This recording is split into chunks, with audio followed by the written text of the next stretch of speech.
Meus irmãos, vamos abrir as Escrituras Sagradas. Evangelho de João.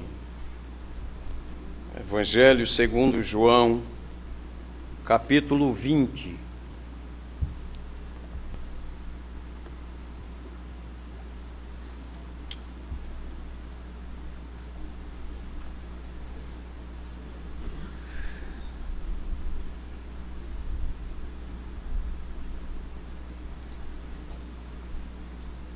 Desde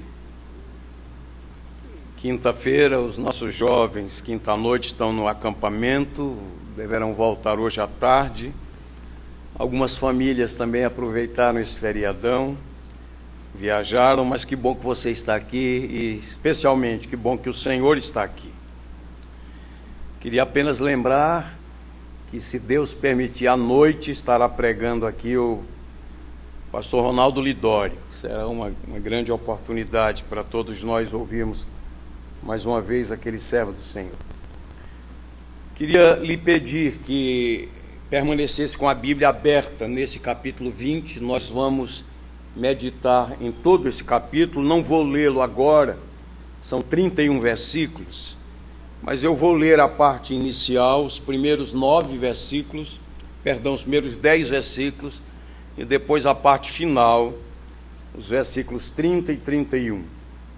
Então, Evangelho de João, capítulo 20, vou ler os primeiros 10 versículos e os dois últimos. Assim diz a palavra do Senhor. No primeiro dia da semana, Maria Madalena foi ao sepulcro de madrugada, sendo ainda escuro, e viu que a pedra estava revolvida. Então correu e foi ter com Simão Pedro e com o outro discípulo a quem Jesus amava, é o próprio João. Por humildade ele não coloca o nome dele aqui. E disse-lhes: tiraram do sepulcro o Senhor e não sabemos onde o puseram. Saiu, pois, Pedro e o outro discípulo e foram ao sepulcro. Ambos corriam juntos, mas o outro discípulo correu mais depressa do que Pedro e chegou primeiro ao sepulcro. E, abaixando-se, viu os lençóis de linho, todavia não entrou. Então Simão Pedro, seguindo, chegou e entrou no sepulcro. Ele também viu os lençóis e o lenço que estivera sobre a cabeça de Jesus, e que não estava com os lençóis, mas deixado num lugar à parte. Então entrou também o outro discípulo, que chegou primeiro ao sepulcro e viu e creu, pois ainda não tinham compreendido a Escritura, que era necessário ressuscitar ele dentre os mortos. E voltaram os discípulos outra vez para casa. Agora vamos ler juntos, versos 30 e 31. Na verdade, fez Jesus diante dos discípulos muitos outros sinais que não estão escritos neste livro. Estes, porém, foram registrados para que creiais que Jesus é o Cristo, o Filho de Deus, e para que, crendo, tenhais vida em seu nome. Amém. Que o Senhor nos abençoe, que Ele aplique a sua palavra ao nosso coração. Irmãos, a ressurreição é um fato histórico. Esse é um dos fundamentos da nossa fé, é um dos essenciais da fé. É um fato histórico. Paulo escreveu aquele belo capítulo na primeira carta aos Coríntios, capítulo 15, dizendo que ele morreu segundo as Escrituras e que ele ressuscitou segundo as Escrituras. Então há um forte fundamento nas Escrituras Sagradas. Escrevendo aos Efésios, capítulo 2, Paulo, querendo ilustrar quão grande é o poder de Deus, ele diz que o poder de Deus ressuscitou Jesus dentre os mortos. Quando a gente lê esse texto, é bem interessante, que quando Jesus ressuscitou a Lázaro, ele disse, tirar a pedra. Ele bem que podia, pelo seu poder, ordenar e a pedra iria se mover. Ele disse, tirar a pedra. Mas quando ele mesmo ressuscitou, então o seu próprio poder tirou a pedra. É interessante, no texto que lemos de Marcos, a pedra era enorme. Na verdade, era um túmulo cavado numa rocha e a tampa do túmulo era uma pedra, né? Tanto que as mulheres, quando foram, fizeram-se essa pergunta, né? E quem removerá a pedra? Porque era pesada, mas para o poder do Senhor não há nenhum limite. Eu sempre gosto de pensar duas verdades essenciais sobre a ressurreição. Primeiro, a ressurreição autentica a nossa fé, mas a ressurreição autentica também a nossa pregação. Foi o que Paulo disse aos Coríntios: se Cristo não ressuscitou, vã é a vossa fé. Se Cristo não ressuscitou, vã é a nossa pregação. Então, sem ela, nossa fé e nossa pregação seriam em vão, seriam sem sentido. A ressurreição de Cristo é também a garantia da nossa justificação, ou seja, sermos declarados sem culpa diante do santo. Aos Romanos, Paulo diz que ele morreu por causa dos nossos pecados e ressuscitou por causa da nossa justificação.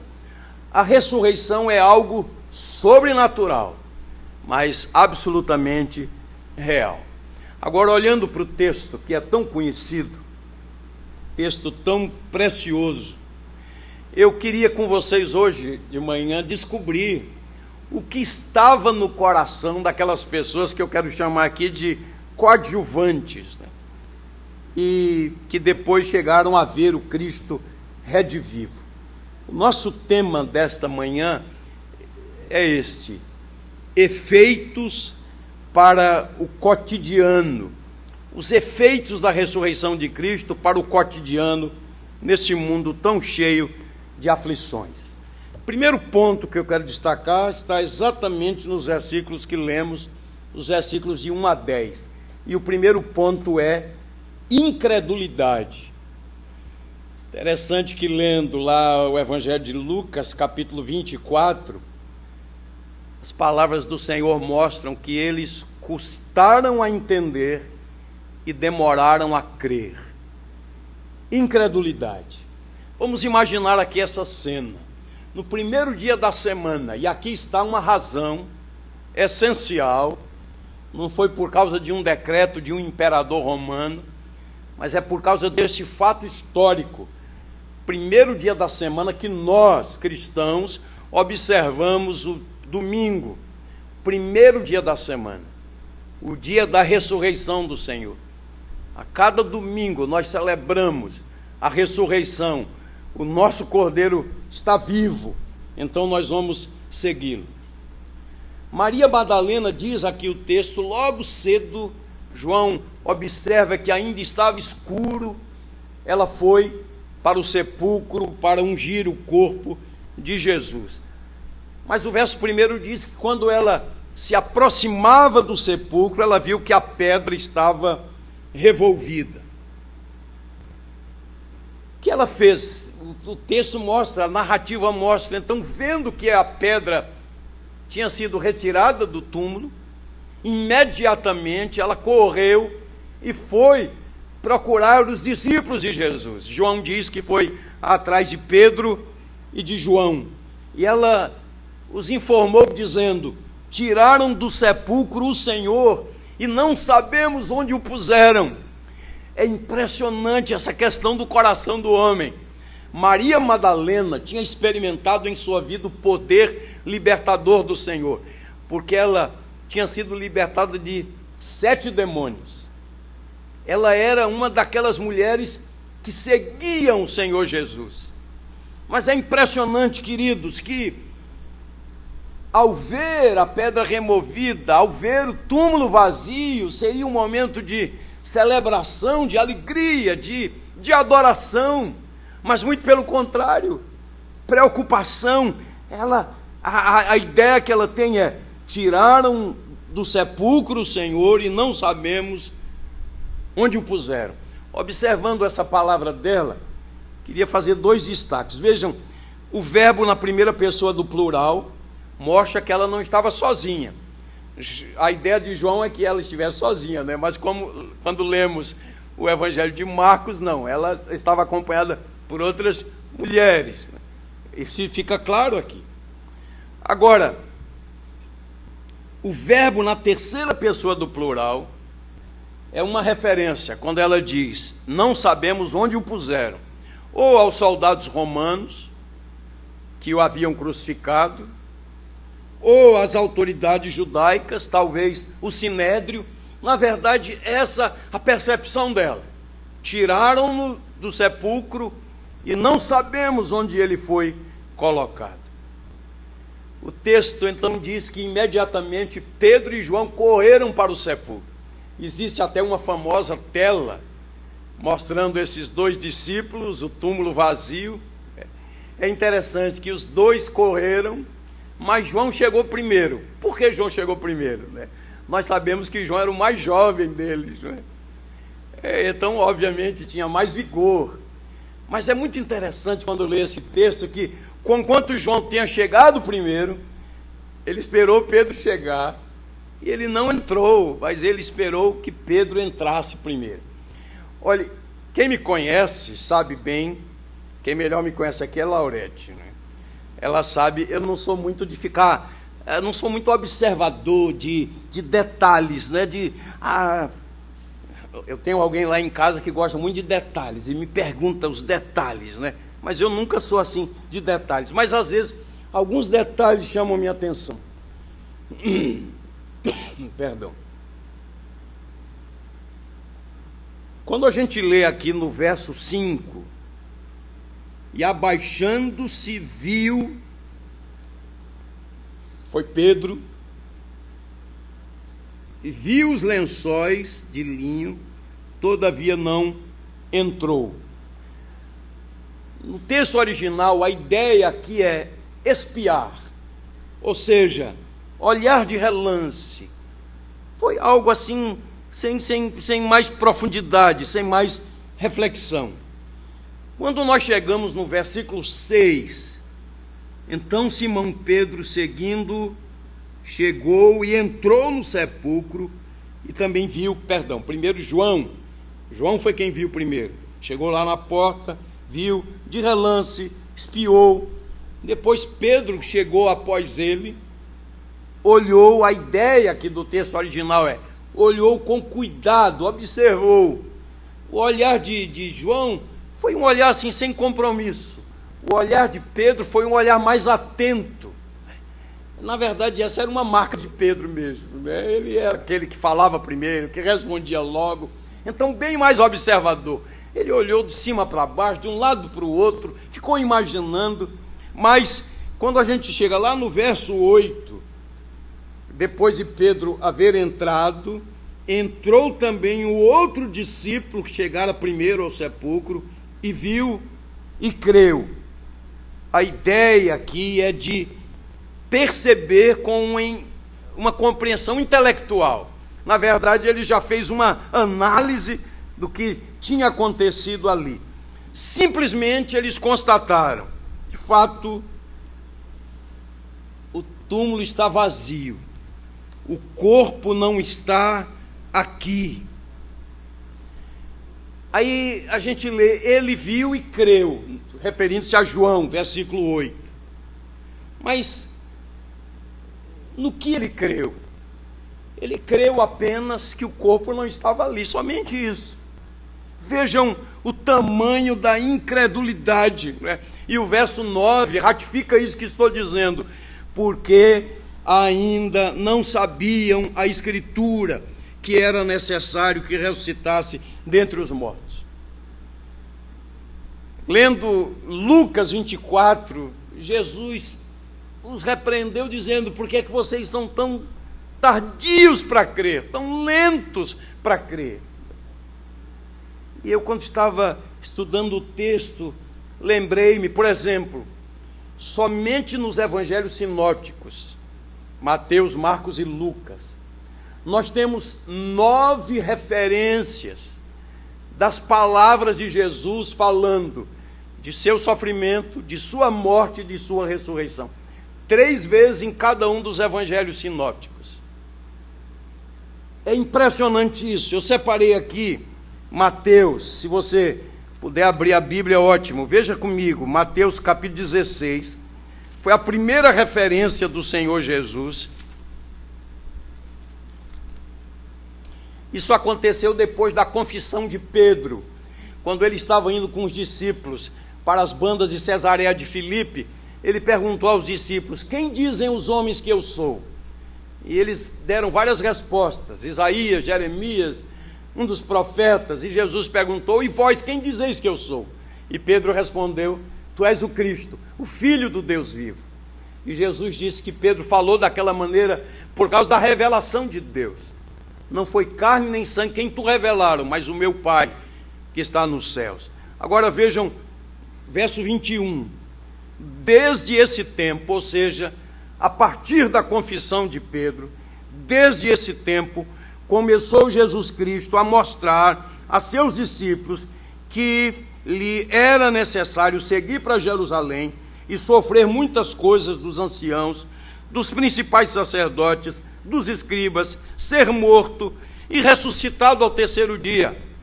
Queridos, como a incredulidade é uma coisa impressionante. O Senhor falou com tanta clareza, inclusive naquele dia, quando ele falou de sofrimento, de morte. Vejam que Pedro nem atentou muito para o fato da ressurreição, que o texto diz, Pedro, chamando à parte, começou a reprová-lo, dizendo: tem compaixão de ti, Senhor, isso de modo algum te acontecerá. Mas Jesus, voltando-se, disse a Pedro: arreda, Satanás, tu és para mim pedra de tropeço, porque não cogitas das coisas de Deus, e sim das dos homens. Não chamou Pedro de Satanás, mas dizendo que ele estava dando lugar a Satanás naquele momento, e o Senhor repreendeu o próprio Satanás. Logo aí pertinho, Mateus 17, verso 22. Reunidos eles na Galileia, disse-lhe Jesus: o Filho do Homem está para ser entregue nas mãos dos homens, e estes o matarão, mas ao terceiro dia ressuscitará. Então os discípulos se entristeceram grandemente. Jesus falou claramente sobre sofrimento, morte e ressurreição. E quando Maria Madalena vai para ungir o corpo de Jesus, encontra a pedra removida, o sepulcro vazio, ela vai aos discípulos, informa-lhes do ocorrido. Eles vão, observam, isso fica só na mente, só no intelecto. João, depois de Pedro, entrou, viu e creu, apenas creu na palavra de Maria Madalena, apenas creu na informação. De fato, o corpo dele foi tirado. Em nenhum momento eles adoram, em nenhum momento eles celebram, em nenhum momento eles se enchem de esperança, muito pelo contrário. A outra referência de Mateus, em capítulo 20,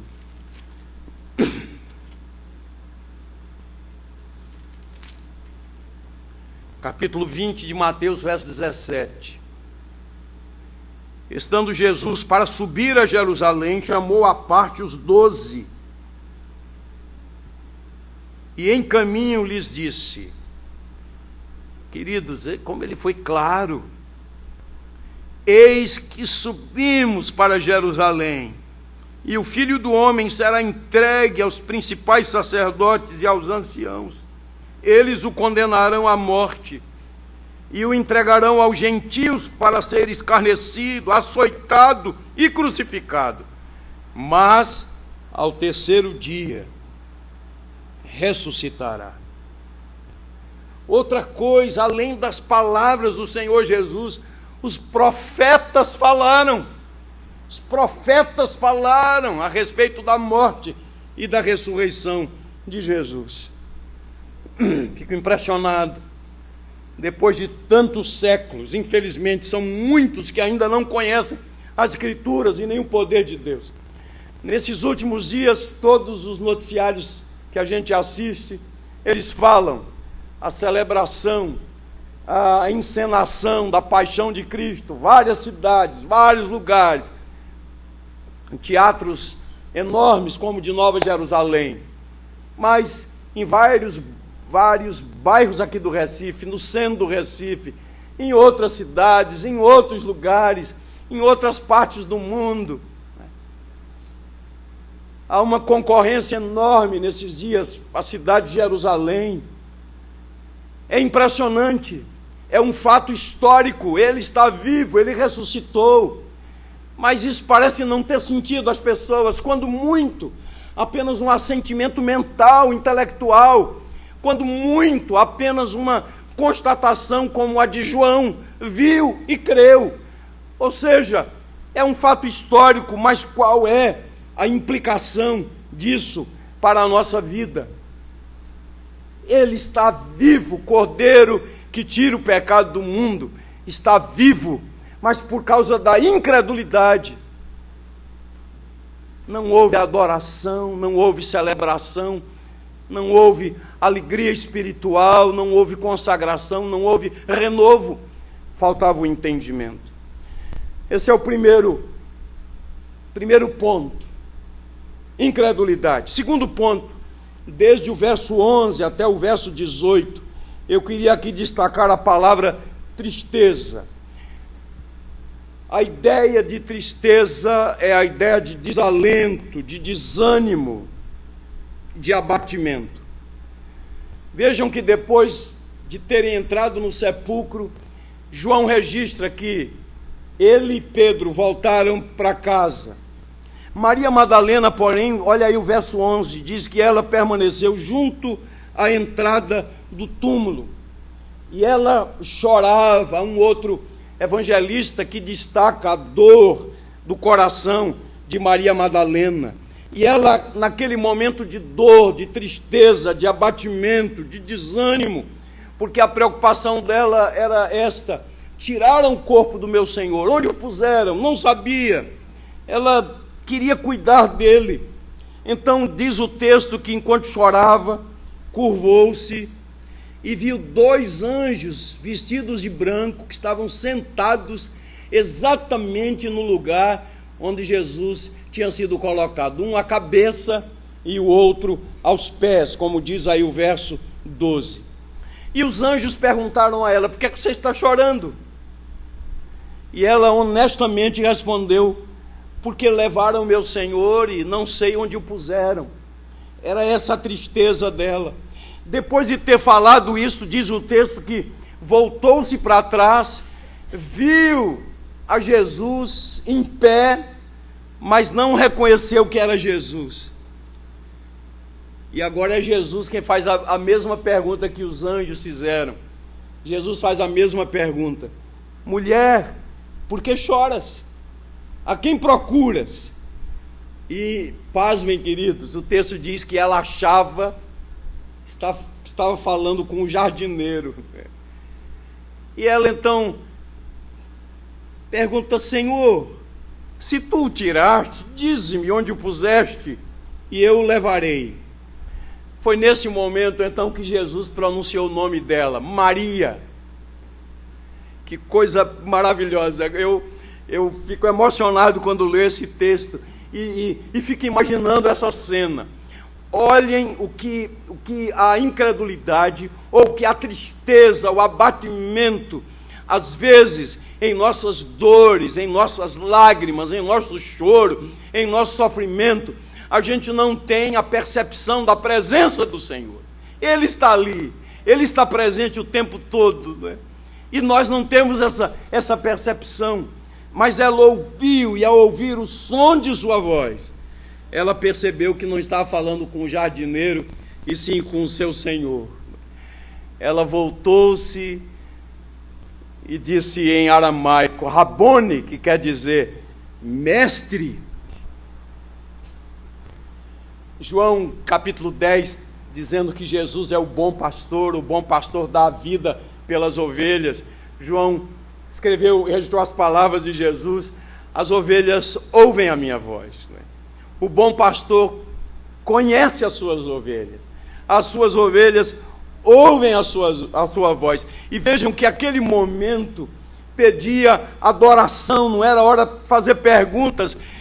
Maria não fica preocupada com detalhes e fazer questionamentos. Ela agora compreendia tudo claramente.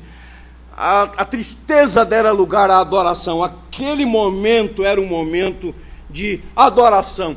Tanto é que ela imediatamente corre de novo até onde estão os discípulos para contar a história. Queridos, a realidade da ressurreição do Senhor Jesus deve nos levar à adoração. Bendito seja Deus que honra a sua palavra. Bendito seja Deus que cumpre as suas promessas. Bendito seja Deus que em Cristo Jesus venceu a morte, não foi detido pela morte. A cruz, que significava maldição, parecia o fim, a destruição, tanto que quando ele estava na cruz, os inimigos passaram por ali e, meneando a cabeça, lançaram impropérios e zombaram, e dizendo: fez tanto pelos outros, não pode fazer nada por si mesmo. Ou então, se Deus gosta mesmo dele, que venha a salvá-lo nesta hora. A morte parecia exatamente o fim, a destruição.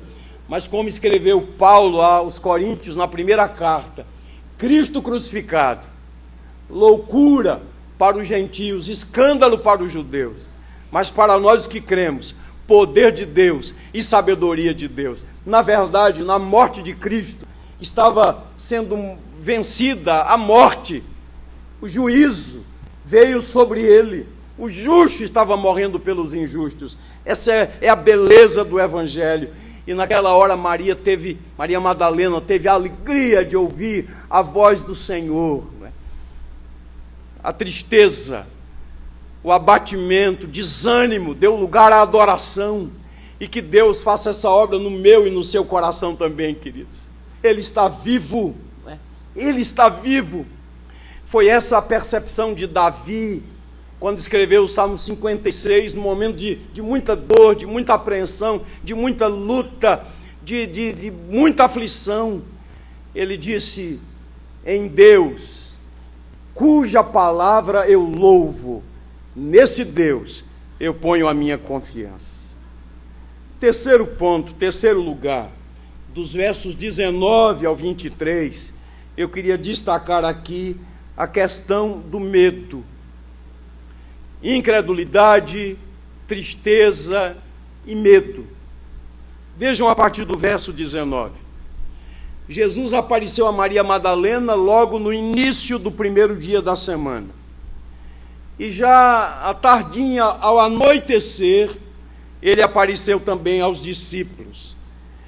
Estavam reunidos todos eles, exceto Tomé.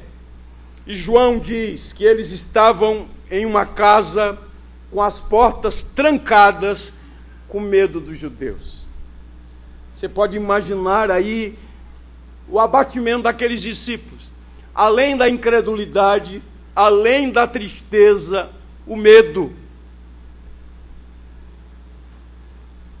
Estavam com as portas trancadas, como diz aí a primeira parte do verso 19, pois tinham medo dos judeus. Agora vejam que coisa impressionante, a segunda parte do verso 19. Mesmo com as portas trancadas, Jesus não ficou impedido de entrar na casa. Estava tudo fechado, porta fechada, janela fechada. E ele apareceu no meio deles, né? Alguém chama esse de um outro estado, não é?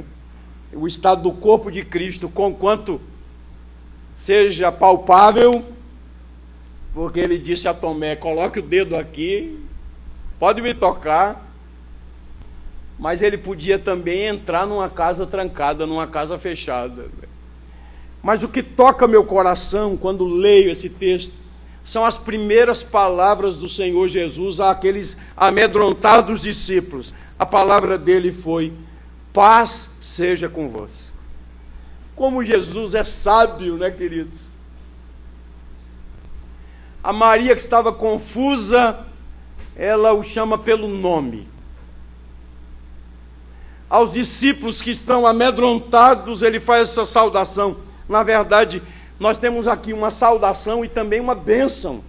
Paz seja convosco. É muito mais do que uma saudação.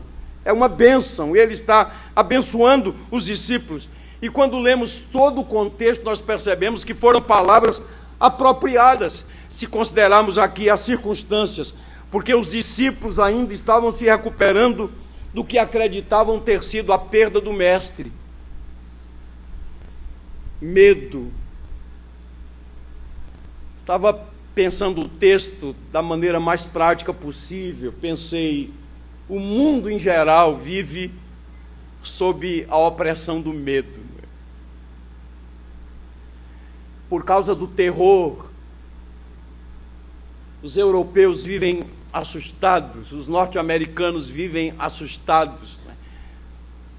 O serviço de inteligência trabalhando constantemente, é medo, é medo. O medo está presente na realidade do ser humano, em todos os lugares, mesmo naqueles países que não sofrem os efeitos fortes do terror, mas por várias razões. Nosso próprio país, medo. A grande maioria de nossa população, medo do amanhã, o medo do desemprego, medo por causa da violência, medo de sair de casa, medo de sair à noite, medo dos relacionamentos por conta de tantas decepções. Quanto sofrimento em nossos dias. Como nós precisamos ouvir no coração essas doces e poderosas palavras do Senhor Jesus. Paz seja convosco. Que o Senhor envie paz ao nosso país, à nossa família, à nossa casa, à nossa vida. Quantas pessoas perturbadas, sem paz, sem refrigério. Quando Jesus disse essas palavras aos seus discípulos, estava dando ênfase à paz da mente, à paz do coração, aquela serenidade de quem diz, está difícil, mas eu sei que as coisas estão sob o controle do Senhor. Que essa paz seja experimentada por nós, queridos irmãos, em nossas adversidades. Nos dias do profeta Eliseu, Geazi se assombrou, se assustou quando viu que estavam eles cercados pelos exércitos sírios. E ele, assustado, foi chamar o profeta, e o profeta tranquilizou o seu coração. Mais numerosos são aqueles que estão conosco do que os que estão com eles. Nos dias de Gideão, juiz em Israel, o Senhor o chamou, vocacionou, e ele, assustado, disse: Senhor, o que é feito das promessas, o que é feito dos grandes feitos que os nossos pais nos contaram? E naqueles dias de Gideão, o povo estava sendo assolado pelo ataque dos midianitas. Eles plantavam, mas nem podiam colher, que os midianitas vinham, destruíam tudo. O que é feito? O que é feito daquelas histórias que os nossos pais nos contaram? Nos dias do rei Ezequias, Senaqueribe, o rei da Assíria, disse que iria invadir a cidade de Jerusalém, um exército numeroso, o exército de Senaqueribe, e mandou uma carta intimidando o rei, afrontando o Deus vivo. O rei Ezequias foi ao profeta Isaías, mostrou a carta, e Isaías chamou Ezequias, e eles foram orar ao Senhor, e a palavra que trouxe bom ânimo ao coração de Ezequias foi esta: Senaqueribe e seus exércitos não entrarão em Jerusalém, pelo caminho por onde vieram, pelo mesmo caminho eles voltarão. Queridos, quantas vezes falta paz ao nosso coração, perdemos o sono, ficamos irritados, Às vezes até respondemos grosseiramente, porque o nosso fardo está pesado. Nossas inquietações, nossas ansiedades. Às vezes também nossos relacionamentos. Mas há uma palavra maravilhosa do Senhor, Ele está vivo. E o Senhor diz poderosamente: paz seja convosco. Paz seja convosco. Que essas palavras ressoem em nosso coração. Quando eu estava estudando o texto, estava pensando em algumas outras questões práticas. Como podemos contribuir para a paz que nossa gente tanto precisa? Boa parte da inquietação dos nossos dias tem origem na animosidade que é baseada, às vezes, nas diferenças ideológicas, étnicas, religiosas. Mas as palavras do Senhor para a sua igreja são essas: amarás o teu próximo como a ti mesmo. E depois de ter falado sobre isso, ele ilustrou esse ensinamento, contando a parábola do samaritano. A Bíblia diz que nós devemos viver em paz uns com os outros, e diz: mas quanto depender de vós, tendes paz com todos os homens. Os seguidores do Senhor Jesus devem ser promotores da paz, seguindo os passos do seu mestre. E é interessante que depois de haver falado assim, olhe no versículo de número 21. Disse-lhes, pois, Jesus outra vez: paz seja convosco. Assim como o Pai me enviou, eu também vos envio. Nós devemos proclamar o evangelho do príncipe da paz, daquele que disse: a minha paz vos dou, não vou-la dou como o mundo a dá. Não se turbe o vosso coração. A falta de paz também deve-se à ansiedade, à inquietação. O Senhor Jesus disse no Sermão do Monte: não andeis ansiosos quanto ao que haveis de comer, quanto ao que haveis de beber, quanto ao que haveis de vestir. E ele disse: os gentios, aqueles que não conhecem a Deus, buscam essas coisas. O vosso Pai sabe que necessitais de todas elas. Paz seja convosco. Aos Filipenses, Paulo escreveu: alegrai-vos sempre no Senhor. Outra vez digo: alegrai-vos. Seja a vossa moderação conhecida de todos os homens. Perto está o Senhor. Não andeis ansiosos de coisa alguma. Em tudo, porém, sejam conhecidas diante de Deus as vossas orações, com a súplica, com a ação de graças. E a paz de Deus, que excede todo o entendimento, guardará a vossa mente e o vosso coração em Cristo Jesus. Pedro, esse mesmo Pedro que ouviu as doces palavras do Senhor: paz seja convosco, escrevendo sua primeira carta, capítulo 5, humilhai-vos sob a poderosa mão de Deus, para que ele em tempo oportuno vos exalte, lançando sobre ele toda a vossa ansiedade, porque ele tem cuidado de vós. E o último destaque que eu queria fazer desse ponto é que Jesus encerrou o encontro com os discípulos, lembrando-os da promessa do Consolador, porque o texto diz que soprou sobre eles e disse-lhes: recebei o Espírito Santo. E esse gesto simbólico do Senhor Jesus serviu para lembrar aos discípulos os ensinamentos de Jesus acerca do conselheiro do Espírito Santo. E eu separei aqui no Evangelho de João alguns textos. Veja comigo, Evangelho de João, capítulo 14, que ele começa dizendo exatamente: não se turbe o vosso coração, nem se atemorize.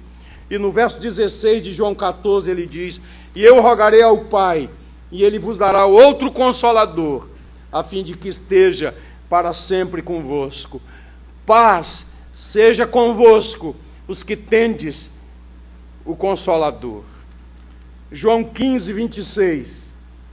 Quando, porém, vier o Consolador, que eu vos enviarei da parte do Pai, o Espírito da verdade que dele procede, esse dará testemunho de mim, e vós também testemunhareis, porque estáis comigo desde o princípio. João 16, verso 7. Mas eu vos digo a verdade, convém-vos que eu vá, porque se eu não for, o Consolador não virá para vós outros. Se porém eu for, eu vou-lo enviarei. No mesmo capítulo, verso de número 13. Quando vier, porém, o Espírito da verdade, ele vos guiará a toda a verdade, porque não falará por si mesmo, mas dirá tudo o que tiver ouvido, e vos anunciará as coisas que hão de vir.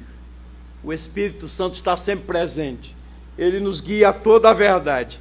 E um dos aspectos do fruto do Espírito é exatamente a paz. Então, meu irmão, minha irmã, paz seja com você, com a sua vida. Ele está vivo no momento mais agudo da vida, e eu sei que nós passamos aqueles momentos adversos. A gente olha assim, não vê saída, não vê perspectiva, não vê possibilidade. Às vezes nós somos esmagados, às vezes nós estamos lá no cadinho da provação.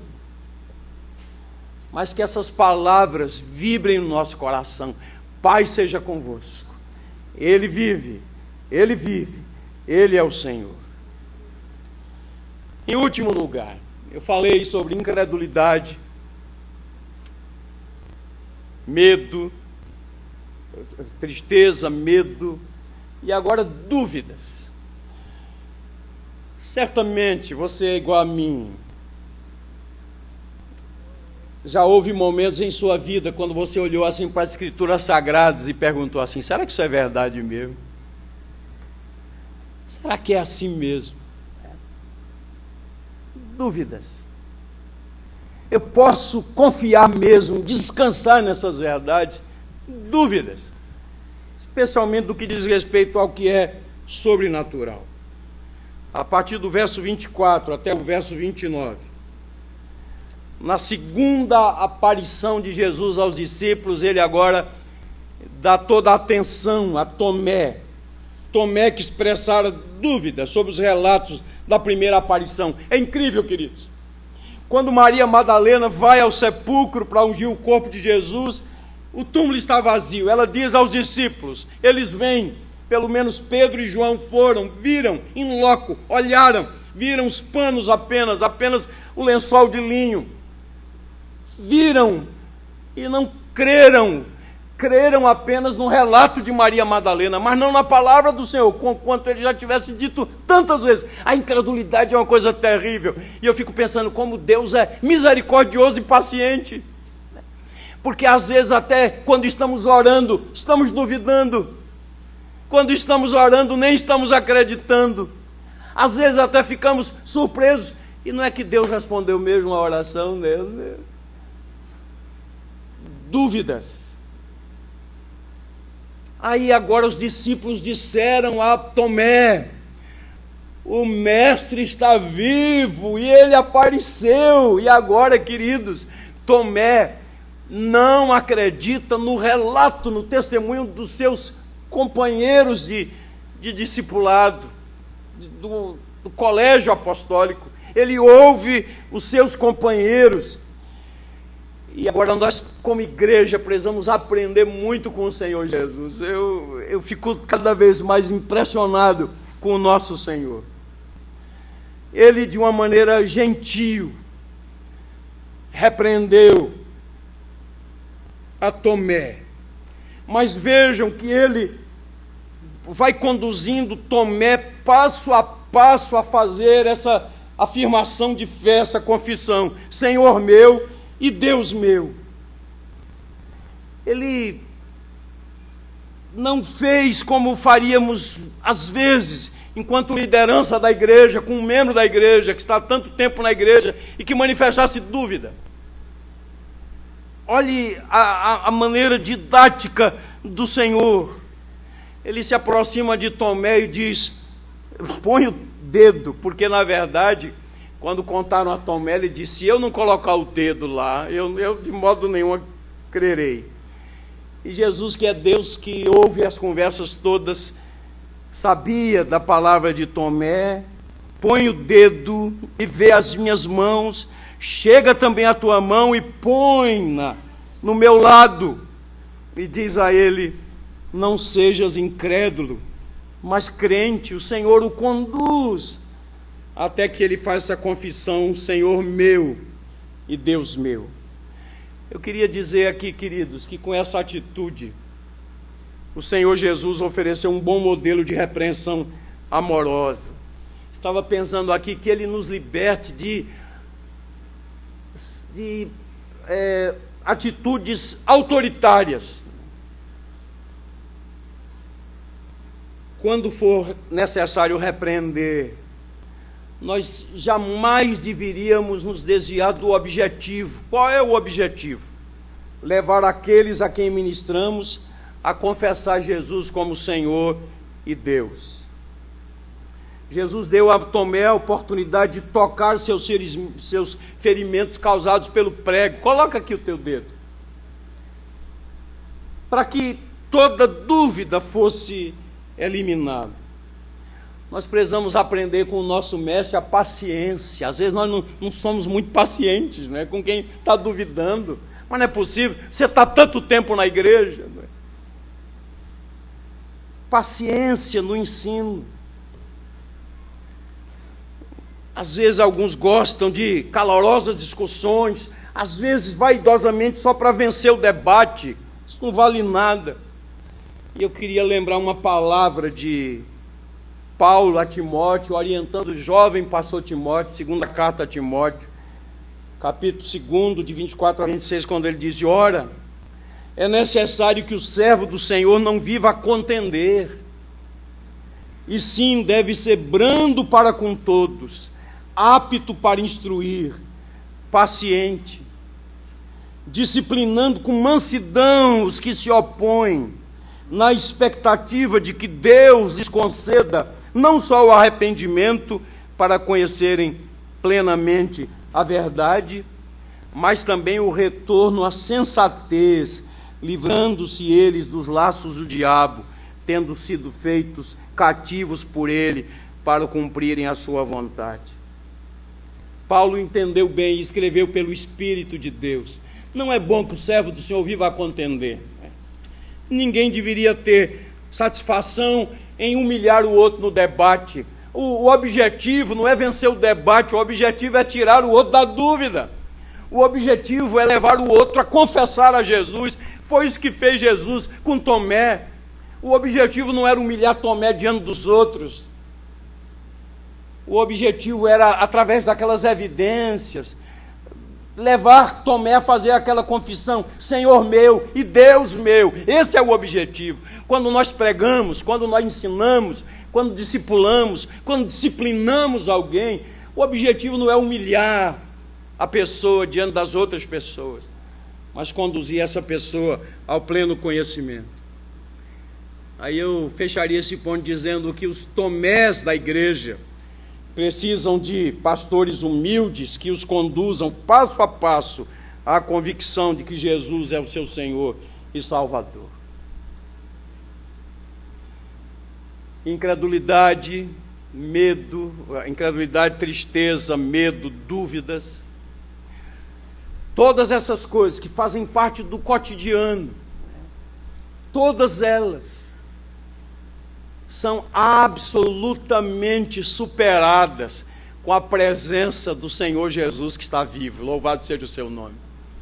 Nesse exato momento, se estiver falando aqui a pessoas que ainda não creem, que apenas têm um assentimento mental, intelectual, como tiveram João e Pedro, que foram ao sepulcro e viram-no vazio e pronto. Não basta apenas ter assentimento mental e intelectual. O Evangelho quer nos conduzir à adoração. É tristeza que ocupa o seu coração, e de fato o próprio Jesus disse: no mundo tereis aflições. Mas ele disse também: mas tem de bom ânimo, porque eu venci o mundo. Que você coloque a sua dor, a sua tristeza, o seu lamento, o seu abatimento aos pés do Senhor. Ele está vivo. É medo do amanhã, medo do que virá. Às vezes a gente ouve assim: eu tenho medo da minha velhice. Quando eu ficar velho, quem é que vai cuidar de mim? Medo de perder o emprego, medo de uma enfermidade, medo de uma doença, medo, são tantos os medos. que a palavra doce do Senhor, a sua saudação e a sua bênção nos alcancem. Paz seja convosco. Ele não nos deixou órfãos, Ele nos enviou seu Espírito Santo. Queridos, há algo de sobrenatural no Evangelho e no Senhor Jesus Cristo. Ele é poderoso, Ele venceu a morte. Não há impossíveis para o Senhor. Não há lugar mais seguro do que sob a poderosa mão do Senhor. Bom ânimo, bom ânimo. E se as dúvidas existirem no seu coração, que elas sejam dissipadas pela certeza de que Jesus é o Filho de Deus. E é assim que João conclui esse capítulo, e que na verdade esses 2 versículos representam a essência do capítulo do livro de João. Esse é o propósito do livro. Ele diz: Jesus fez muitas outras coisas que não foram registradas aqui, mas o essencial foi registrado. E aquilo que foi registrado é para que vocês creiam que Jesus é o Filho de Deus, e para que, crendo, vocês tenham vida em seu nome. Eu vim para que tenham vida, e vida em abundância. Bendito seja o Senhor, que morreu segundo as Escrituras, que ressuscitou segundo as Escrituras. Bendito seja o nome do Senhor, que nossa fé não é vã, nossa pregação não é em vão, não é sem sentido. Bendito seja o Senhor, que por causa da ressurreição há remissão de pecados, há justificação. Bendito seja o nome do Senhor, porque Ele está vivo. E nós vamos cantar exatamente essa verdade agora, com muito entusiasmo. Queria lhe convidar a se colocar em pé, e nós vamos cantar aí. Estamos sem instrumentista, mas nós vamos cantar com o coração, com a voz e o coração, para a glória de Deus, tão somente cantando com entusiasmo esse hino precioso, 274. Vamos cantar mesmo, solte sua voz e bendiga o nome do Senhor. Após o que nós vamos orar e petrar a bênção apostólica. Vamos cantar, 274.